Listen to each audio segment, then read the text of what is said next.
Hello everyone, welcome to our YouTube channel 100 for sure. This is Mehtab. आज जो है हम 10th क्लास की एनसीईआरटी की बुक चैप्टर नंबर 6 जिसका नाम है लाइफ प्रोसेसेस, उसके बारे में पढ़ेंगे। तो आज की जो वीडियो है वो लाइफ प्रोसेस को डिटेल में समझेंगे 10th क्लास के हिसाब से, जितना हमें उसमें पढ़ना है। तो आइए आज की वीडियो स्टार्ट करते हैं।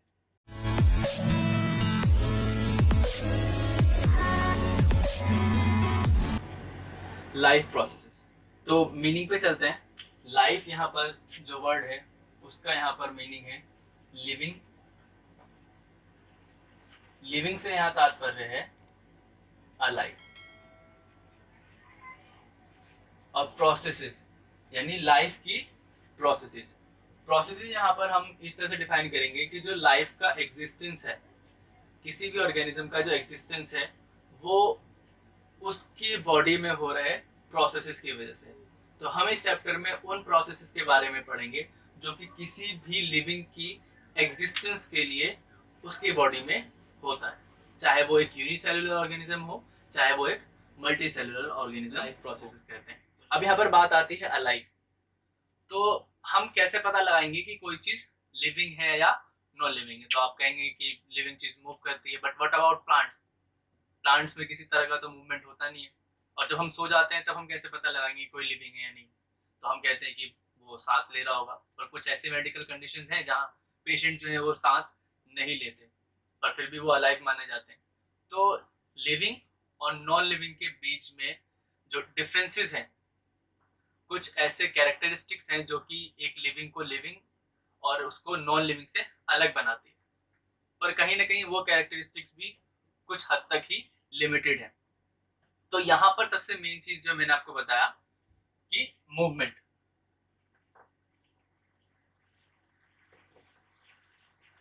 Physical movement is not the characteristics of an alive, but molecular movement is do so. देखिए, मॉलिक्यूलर मूवमेंट या जिसे हम कहते हैं मेटाबॉलिज्म, आप एक एग्जांपल के साथ समझ सकते हैं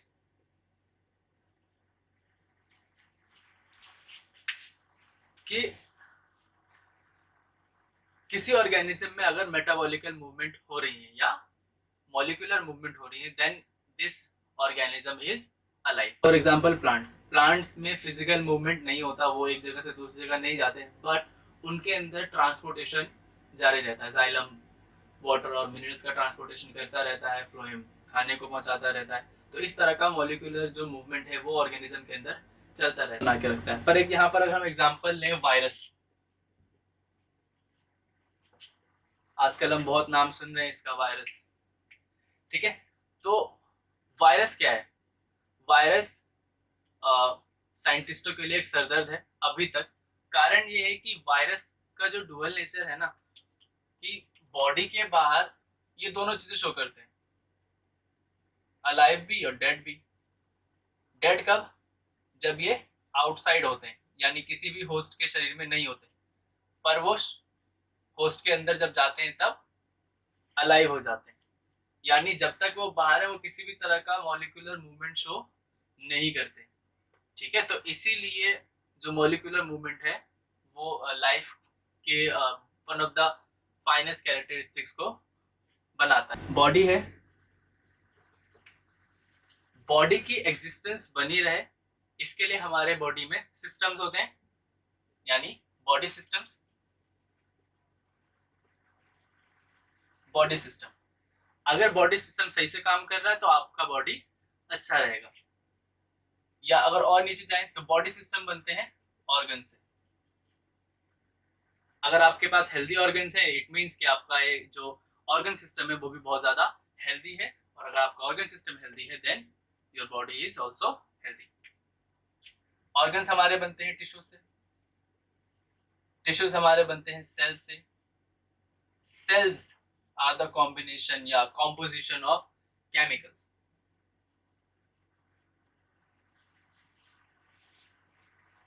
प्रोटीन है, लिपिड है, न्यूक्लियोटाइड है, न्यूक्लियोसाइड्स, ये सारे केमिकल्स मिलके क्या कंपोज करते हैं? एक सेल।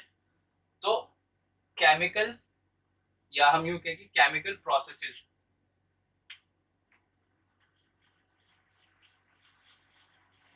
केमिकल प्रोसेसेस होने से ही एक सेल बनती है, और सेल से ही एक टिश्यू बनता है, टिश्यू से फिर ऑर्गन, ऑर्गन सिस्टम और फिर बॉडी। तो अगर किसी भी तरह का मॉलिक्यूलर मूवमेंट नहीं होगा, किसी भी तरह का मेटाबॉलिज्म अगर ऑर्गेनिज्म में नहीं होगा, इट मीन्स कि वो सेल एग्जिस्ट नहीं करेगी, और सेल एग्जिस्ट नहीं करेगी तो टिश्यू नहीं होगा, टिश्यू नहीं होगा तो फिर सो ऑन एंड बॉडी भी नहीं होगी। हर एक ऑर्गेनिज्म का हमारे एनवायरनमेंट में बहुत ही इंपॉर्टेंट रोल होता है, चाहे वो एक चींटी ही क्यों ना हो। हर एक ऑर्गेनिज्म का एक बहुत ही इंपॉर्टेंट रोल होता है हमारे एनवायरनमेंट को बैलेंस रखने के लिए। जिस तरह से हम जंगल को काट रहे हैं, जिस तरह से हम जंगली जानवरों को मार रहे हैं, उनका शिकार कर रहे हैं, हम कहीं ना कहीं अपने एनवायरनमेंट को पूरी तरह से अनबैलेंस कर चुके हैं, जिसका खामियाजा हम अभी भुगत रहे हैं अच्छी तरह से, क्योंकि क्लाइमेट चेंज हो रहा है बहुत। और मैंने अपनी लास्ट वीडियो में कहा था कि नेचर से पंगे नहीं लेने चाहिए। अभी तक हमने नेचर को बहुत डैमेज किया, अब नेचर अपने पे आया है, वायरस सेनापति को भेजा उसने। तो लाइफ प्रोसेसेस में जो बुक में सबसे पहला है वो है न्यूट्रिशन। तो आज अभी हम न्यूट्रिशन के बारे में पढ़ेंगे। वैसे लाइफ प्रोसेस में जो हमारे पास प्रोसेसेस हैं वो है न्यूट्रिशन, रेस्पिरेशन, ट्रांसपोर्टेशन और एक्सक्रीशन। तो इन चारों को हम डिटेल में पढ़ेंगे। अभी हम पहले पढ़ेंगे न्यूट्रिशन के बारे में। तो जो न्यूट्रिशन है, न्यूट्रिशन एक प्रोसेस है, ठीक है, जिसके द्वारा जो ऑर्गेनिज्म है वो अपने फूड को या अपने खाने को ग्रहण करता है, ठीक है। तो वो प्रोसेस जिसके द्वारा ऑर्गेनिज्म अपने भोजन को ग्रहण करता है, वही प्रोसेस न्यूट्रिशन कहलाता है या पोषण कहलाता है। तो मैंने यहाँ पर जो लिखा है कि the whole process by which organism obtain its food, ये जो सेंटेंस है इसी में पूरा न्यूट्रिशन हम समझेंगे। तो हम बात कर लेते हैं प्रोसेस के बारे में। तो न्यूट्रिशन के जो प्रोसेस हैं वो दो हैं, ऑटोट्रॉप और हेटरोट्रॉपिक। तो पहला जो न्यूट्रिशन टाइप है वो है ऑटोट्रॉपिक न्यूट्रिशन, और दूसरा है हेटरोट्रॉपिक न्यूट्रिशन। ऑटोट्रॉपिक न्यूट्रिशन का मतलब ये है कि वो ऑर्गेनिज्म जो अपना खाना खुद बना सकते हैं, ठीक है, जैसे कि प्लांट्स या ग्रीन एल्गी जो होते हैं, ठीक है। तो प्लांट्स जो हैं वो किसी पे भी डिपेंडेंट नहीं है, उनकी पत्तियों में क्लोरोफिल होता है जिसकी मदद से वो फोटोसिंथेसिस करते हैं और अपने लिए अपना फूड बनाते हैं। पर जब हम बात करते हैं हेटरोट्रॉपिक की, तो ये वो ऑर्गेनिज्म होते हैं जो अपना फूड खुद नहीं बना सकते और डायरेक्टली या इनडायरेक्टली प्लांट्स पर या दूसरे ऑर्गेनिज्म पर डिपेंडेंट होते हैं, जैसे कि हम, ठीक है। तो ऑटोट्रॉपिक वो जो कि अपना खाना खुद बनाए, और हेटरोट्रॉपिक वो जो कि डायरेक्टली या इनडायरेक्टली ऑटोट्रॉप पर डिपेंडेंट होते हैं, ठीक है। तो ऑटोट्रॉप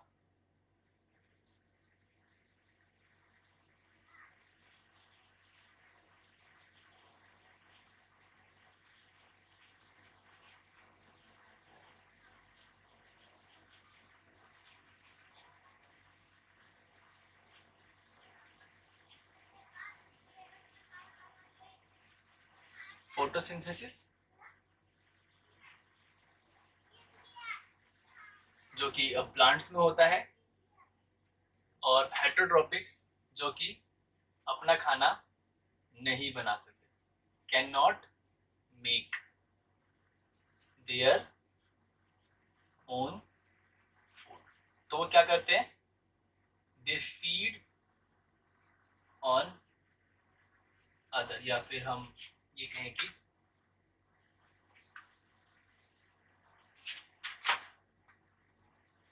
डिपेंडेंट होते हैं,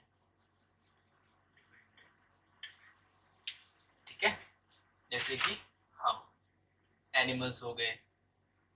तो एनिमल्स जो हैं वो अपना खाना खुद नहीं बनाते हैं, वो दूसरे ऑर्गेनिजम्स पर निर्भर करते हैं। तो न्यूट्रिशन दो तरह का होता है, ऑटोट्रॉपिक और हेटरोट्रॉपिक। यहाँ पर एक बात और हम जान लें कि इस पूरे चैप्टर में जो भी प्रोसेस हम पढ़ेंगे, उन दोनों प्रोसेस में हम एक सिंगुलर ऑर्गेनिज्म के बारे में भी जानेंगे, जो कि सिंपल ऑर्गेनिज्म किस तरह से अपना फूड लेता है या उस प्रोसेस को करता है। जैसे हम न्यूट्रिशन की बात करें तो न्यूट्रिशन एक अमीबा में कैसे होगा, प्लांट में कैसे होगा, और एक कॉम्प्लेक्स बॉडी यानी ह्यूमन बीइंग में कैसे होगा। तो तीन डिफरेंट टाइप्स ऑफ ऑर्गेनिज्म हमने ले लिए, एक सिंपल है, दूसरा प्लांट है, और तीसरा ह्यूमन बीइंग है। तो ये तीनों अलग अलग बॉडी डिजाइन के ऑर्गेनिज्म है। तो इन तीनों में लाइफ प्रोसेसेस किस तरह से होती हैं ये हमें पढ़ना है। तो न्यूट्रिशन भी हम इसी तरह से पढ़ेंगे कि ये तो हमने जान लिया कि न्यूट्रिशन कितने तरह का होता है। अब हम पढ़ेंगे कि अमीबा में किस तरह से होता है, फिर हम पढ़ेंगे कि प्लांट्स में किस तरह से होता है, और फिर ह्यूमन बींग में किस तरह से होता है। इसी तरह से रेस्पिरेशन कि किसी यूनिसेलुलर ऑर्गेनिज्म में किस तरह से रेस्पिरेशन होगा, फिर हम जानेंगे कि प्लांट्स में किस तरह से होता है, फिर हम जानेंगे कि एनिमल्स में किस तरह से होता है, यानी ह्यूमन बींग्स का एग्जांपल लेके। तो चारों प्रोसेसेस के लिए तीनों ऑर्गेनिज्म के एग्जांपल्स के साथ हम उस लाइफ प्रोसेस को पढ़ेंगे।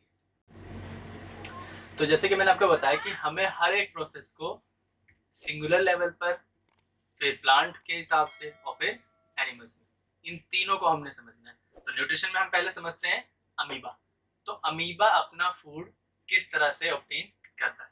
देखिए, कोई फूड पार्टिकल होगा, यहाँ पे मैं बता दूं कि ये सिंगुलर ऑर्गेनिज्म है, तो ये पूरी तरह से एनवायरनमेंट के साथ कांटेक्ट में हर तरफ से, ठीक है।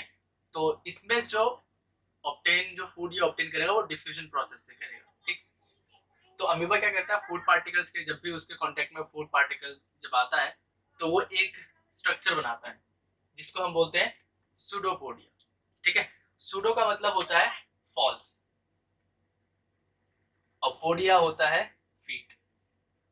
तो वो एक झूठे पैर जैसा एक स्ट्रक्चर बनाता है ताकि वो उस फूड पार्टिकल को इंगल्फ कर सके, ठीक है।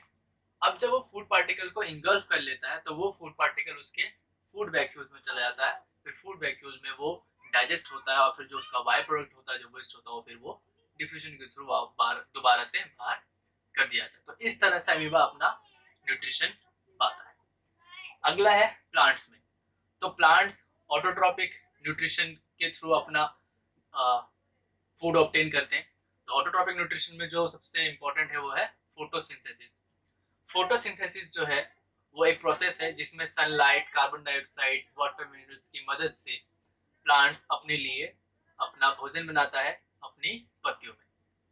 तो प्लांट जो है अपना न्यूट्रिशन, जो उसका जो किचन है वो लीव्स है, ठीक है। तो पत्तियों में सारा फोटोसिंथेसिस का प्रोसेस होता है। तो उसके लिए रॉ मटेरियल चाहिए होता है। तो वाटर मिनरल्स उन्हें मिल जाता है रूट से। रूट्स जो है वो सॉइल में से वाटर और मिनरल्स को एब्जॉर्ब करता है। प्लांट्स की लीव में क्लोरोफिल होता है जो कि सनलाइट को एब्जॉर्ब करता है या ट्रैप करता है। तो बेसिकली क्लोरोफिल का जो काम होता है वो होता है ट्रैपिंग ऑफ सनलाइट। सनलाइट को क्लोरोफिल ट्रैप करेगा। और कार्बन डाइऑक्साइड जो गैस है इसका एक्सचेंज होता है स्टोमेटापोर के थ्रू। Stomata pores are the tiny pores which are present on the surface of the leaf। तो लीफ का जो सरफेस होता है, ठीक है, जैसे हमारे पास नाक है गैस को एक्सचेंज करने के लिए लंग्स है, उसी तरह से प्लांट्स के पास गैस के एक्सचेंज के लिए पोर्स होते हैं लीफ पर, जिनको हम स्टोमेटापोर्स बोलते हैं। तो इसका दूसरा फंक्शन ट्रांसपिरेशन भी होता है, वो हम आगे एक्सक्रीशन में पढ़ेंगे, ठीक है। तो फोटोसिंथेसिस में क्या होता है कि वाटर और मिनरल्स यानी कार्बन डाइऑक्साइड की मदद से गर्मी लग रही बहुत।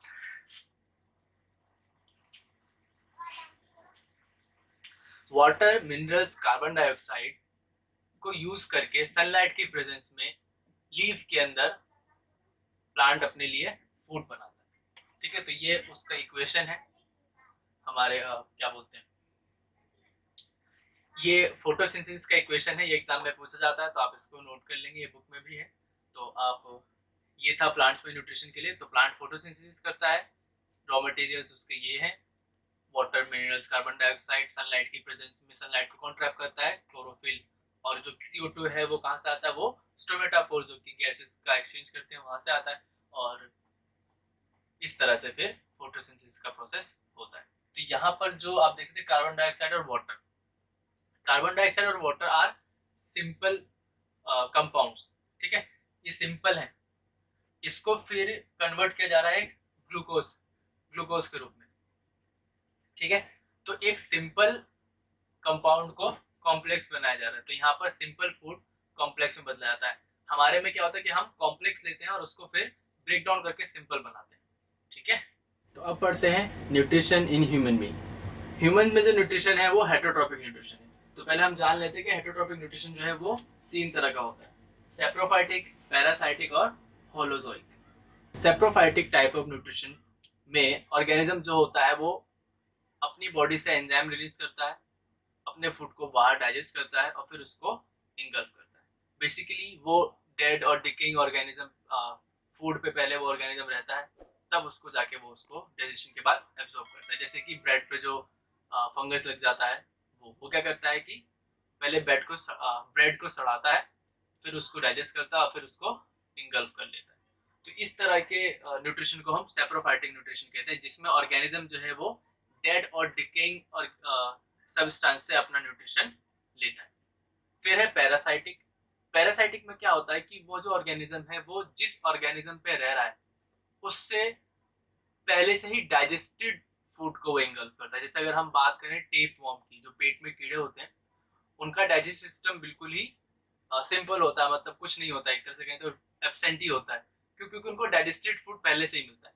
तो पैरासाइटिक न्यूट्रिशन में ऑर्गेनिज्म अपने होस्ट से रहता है और उसी से सारा न्यूट्रिशन वो लेता है। जैसे कि जुएं हो गई, टेप वॉर्म हो गया, अमरबेल। अमरबेल जो पेड़ पे होते हैं, अगर आप उसको एक को फेंक देंगे तो वो उसी पेड़ से सारा न्यूट्रिशन लेने लगता है। तो पैरासाइटिक न्यूट्रिशन हो गया। तीसरा है होलोजोइक। होलोजोइक न्यूट्रिशन में क्या होता है कि जो ऑर्गेनिज्म है वो एक कॉम्प्लेक्स फूड लेता है, उसको बॉडी के अंदर डाइजेस्ट करता है और उसको सिंपल फॉर्म में ट्रांसफर करता है, सिंपल फॉर्म में उसको बदलता है और फिर उसको एब्जॉर्ब कर लेता है। तो ये जो होलोजोइक टाइप ऑफ न्यूट्रिशन है ये ह्यूमन बींग्स में पाया जाता है। यानी हम क्या करते हैं, रोटी खाते हैं, रोटी कार्बोहाइड्रेट होती है, वो फिर हम उसको खाते हैं, वो डाइजेस्ट होता है और वो कार्बोहाइड्रेट ग्लूकोज में बदलता है। तो कार्बोहाइड्रेट एक कॉम्प्लेक्स है और डाइजेशन के बाद वो एक सिंपल यानी ग्लूकोज के फॉर्म में आ जाता है। तो इस तरह के न्यूट्रिशन को होलोजोइक न्यूट्रिशन कहते हैं। ठीक है। अब ह्यूमन बीइंग में जो न्यूट्रिशन का पूरा प्रोसेस है उसमें ये 5 चीजें, ठीक है। तो इन स्टेप्स के बाद ही इन स्टेप्स की मदद से ही ह्यूमन बीइंग में न्यूट्रिशन होता है। ह्यूमन बीइंग के पास अपना एक पूरा न्यूट्रिशन यानी या हम ये कहें कि डाइजेस्टिव सिस्टम है, जो इन सभी एक एक स्टेप्स को फॉलो या उसके अंदर वो होता है। तो सबसे पहला जो स्टेप है वो है इंजेक्शन का। इंजेक्शन का मतलब होता है कि आपने फूड को बॉडी के अंदर लिया, ठीक है। तो इंजेक्शन कहाँ होता है, हमारे माउथ में, ठीक। फिर हम उसको चबाते हैं और फिर वो खाना कहाँ जाता है, स्टमक में, जहाँ होता है प्रोसेस ऑफ डाइजेशन स्टार्ट। तो स्टार्ट कहाँ होता है प्रोसेस ऑफ डाइजेशन, स्टमक से। कुछ चीज़ें स्टमक में डाइजेस्ट होती हैं, कुछ आगे चल के स्मॉल इंटेस्टाइन में। बेसिकली स्मॉल इंटेस्टाइन में ही डाइजेशन का जो मैक्सिमम पार्ट है वो होता है। वैसे डाइजेशन मुंह से ही स्टार्ट हो जाता है, हमारे माउथ से। फिर डाइजेशन के बाद जो ब्रेक डाउन होने के बाद जो सिंपल फॉर्म बनता है, जिसको बॉडी को एब्जॉर्ब करना होता है, वो सिंपल सब्सटेंस को बॉडी के लिए ऑब्जॉर्व करना ज़्यादा आसान है। फिर एसिमिलेशन।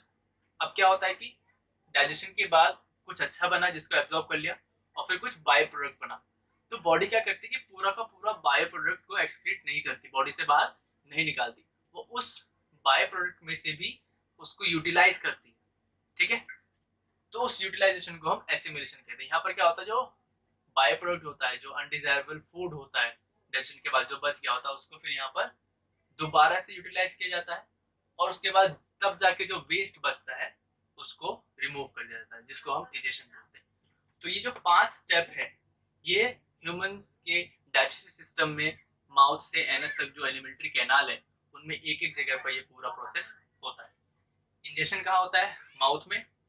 डाइजेशन हमारे स्टमक और some part of small intestine. Absorption small intestine and थोड़ा बहुत लार्ज इंटेस्टाइन में होता है। जो यूटिलाइज फूड होता है जैसे कि सॉल्ट हो गया या वाटर हो गया, उसका भी एब्जॉर्प्शन हमारे लार्ज इंटेस्टाइन में होता है। उसके बाद है इजेशन, ठीक है। तो जो वेस्ट होता है वो एनएस के थ्रू हम उसे, जब प्रेशर होता है तो हम उसे निकाल देते हैं, ठीक है। तो ह्यूमन बीइंग में जो न्यूट्रिशन का पूरा प्रोसेस है वो इस तरह से। तो एक एक करके हम ह्यूमन डाइजेस्टिव सिस्टम को पढ़ते हैं और फिर आगे बढ़ते हैं। तो ये वीडियो जो थी ये पूरे चैप्टर की थी, तो इस वजह से ये वीडियो ज़्यादा लंबी हो गई, तो हमने इस वीडियो को 2 पार्ट में डिवाइड कर दिया है। तो ये पहला पार्ट है, इसके नीचे आपको यहाँ पर दूसरे पार्ट का लिंक भी मिल जाएगा, डिस्क्रिप्शन में भी लिंक है, और आप आई बटन पे भी क्लिक करके उसके दूसरे पार्ट को देखिए। तो आप पूरा वीडियो देखिए, फर्स्ट पार्ट भी सेकंड पार्ट भी, ताकि आपके कॉन्सेप्ट क्लियर हो सके।